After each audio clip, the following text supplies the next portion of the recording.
బాగా గమనించండి, ఎవరి చేతనైనా ఏ కారణం చేతనైనా మీ హృదయాలు గాయపరచబడుతున్నట్లయితే, మనుషులు ఎవరు దాన్ని గుర్తించకపోయినా పట్టించుకోకపోయినా దేవుడు మాత్రం నీ హృదయ పరిస్థితిని చూస్తూనే ఉన్నాడు. ఇది ఒక అద్భుతమైన శుభవార్త. ఏంటంటే, అది ఏ కారణం చేతనైనా మీరు నలిగిపోతున్నట్టుగా దేవుడు చూసినట్లయితే, దేవుడు ఊరికే కూర్చోడు, ఖచ్చితంగా మీ లైఫ్ లో జోక్యం చేసుకుంటాడు.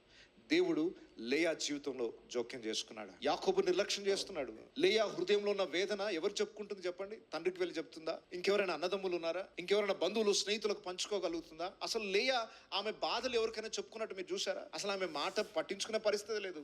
ఆమె లెక్కలోనికే రాదు అన్నట్టుగా అయిపోయింది. అంత నిర్లక్ష్యము చేయబడుతున్న లేయాను దేవుడు మాత్రం దృష్టించాడు. విరిగి నలిగిపోయిన వారిని దేవుడు ఎప్పుడు అలక్ష్యం చేయడు. మీరు ఏ కారణాన్ని బట్టి మీ హృదయం నలిగిపోయినా, మనుషులు ఎవరు పట్టించుకోకపోయినా, అసలు మీ హృదయంలో ఏం పోరాటం, ఏం జ్వాల, అగ్ని పర్వతాలు బద్దలైపోయాయో బయటున్న వారికి తెలియకపోవచ్చు. కానీ మీ హృదయంలో ఉన్న ఆ వేదనకరమైన పరిస్థితిని దేవుడు చూస్తున్నాడు. దేవుడు చూస్తూ ఊరుకోడు. ఖచ్చితంగా దానికి తగిన ఉపకారాన్ని దేవుడు చేస్తాడు.